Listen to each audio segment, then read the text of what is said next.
Secretary of State Antony Blinken is set to testify before the Senate Foreign Relations Committee today, facing more questions about the U.S. exit from Afghanistan. Blinken was grilled by House lawmakers for more than 5 hours yesterday, but he doubled down on the administration's view that they did the best they could in evacuating more than 120,000 people amid the unexpectedly swift collapse of the Afghan government and military. He also largely blamed the Trump administration's dealings with the Taliban, saying that if President Biden had not followed through on the commitments of his predecessor, the Taliban would have resumed attacks on U.S. forces. Chief Global Affairs correspondent Martha Raddatz has more.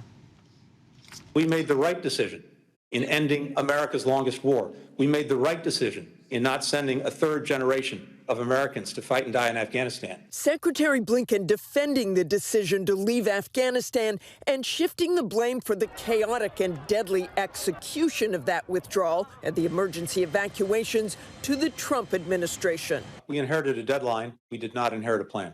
Blinken insisting that if Joe Biden had not honored Donald Trump's agreement to pull American troops out of Afghanistan, they would have faced renewed attacks. Had the president not followed through on the commitments that his predecessor made, those attacks would have resumed. But Republicans on the committee not letting Blinken off the hook. Our enemies no longer fear us, and our allies no longer trust us. Some even calling for his resignation. You should resign. Most Democrats defending Blinken, saying a Trump withdrawal would have been worse because he never would have evacuated Afghan allies.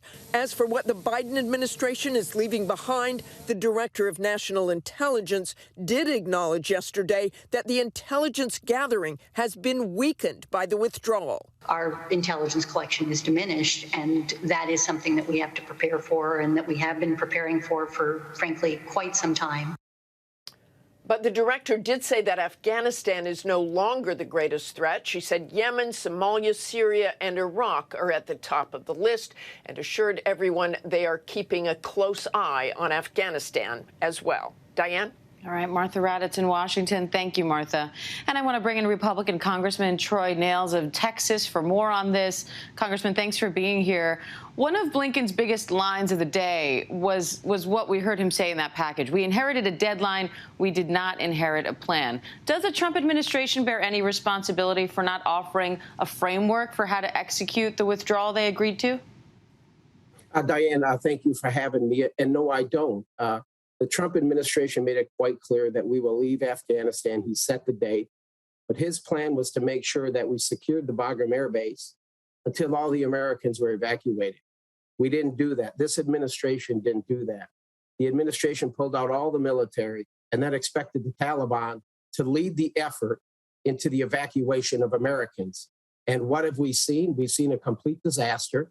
And now, still today, there are hundreds of Americans that are still behind enemy lines. And now this administration is just out there, specifically Blinken is out there blaming the Trump administration. But I guess that's what I would do if I was him. I mean, we're not going to hold this administration accountable for anything. So what's your response to what Blinken said yesterday, that if they had stayed past the deadline to try to get more Americans and allies out, then they would have been putting U.S. troops at risk of attack? Well, the deadline is just a deadline. There shouldn't have been a deadline. The deadline is once all the Americans are out, safely out of Afghanistan, then we as a military will leave Afghanistan. But we didn't do that. The military left. We tried to get people out of Afghanistan, specifically Kabul, because we gave up Bagram Air Base, which I was there. It was a very impressive airport. But this administration chose to give it up to the Taliban. And then all these Americans are trying to get out of Kabul, but the Taliban had it surrounded. We have to be honest with ourselves, Diane. What the American people and people across the world saw take place in the middle of August and our departure of Afghanistan, the administration is solely to blame for this. This is all Blinken and President Biden's failure. And it's disgusting. I've lost friends over there, Diane. I lost friends over there in 2008. And I wonder if Lieutenant Ammon and Lieutenant DePrimo, who were killed in 2008, if I could speak to them again one day and told them this story, they would say, well, why did we give our lives? We had it for 20 years, and we gave it back in 3 weeks. And Congressman, I do want to thank you for your service to this country. I know you have put your life on the line, as have, as you said, many of your colleagues made the ultimate sacrifice. So when you look at the scenario where we are now, how are efforts to get the remaining Americans and U.S. allies out of the country going? And what would you like to see from the Biden administration on that front now? Well, it seems like the Biden administration is cutting deals with the Taliban.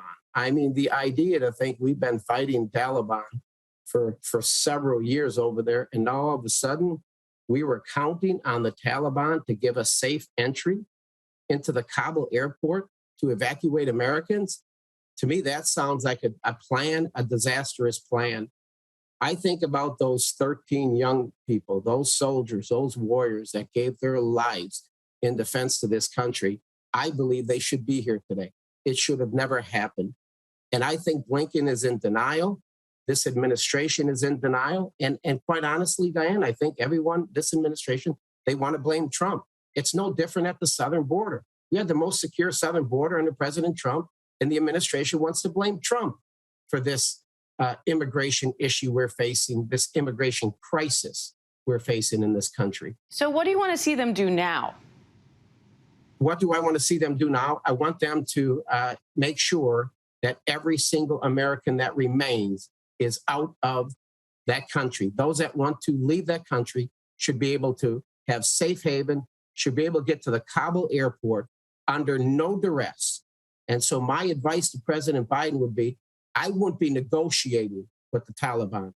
I would be telling the Taliban that every single American will have safe haven to the Kabul airport to evacuate Afghanistan. And if you harm just one, you harm one hair on their head, we will come back and we will destroy you. We will eliminate you. We will put the wrath of God onto you. That would be my position. And that should be President Biden's position. Quit footing around here and playing games here.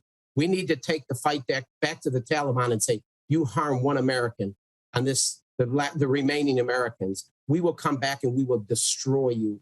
And I believe he would have the support of guys like me and many of the American people. And Congressman, I also want to ask you about Tropical Storm Nicholas, because it is moving through your district near Houston. What's your biggest concern right now, and how are state and federal agencies responding? Well, our Governor Abbott has declared emergency declarations in several of the counties. Matter of fact, I'm sitting in the comfort of my home because my district office is without power.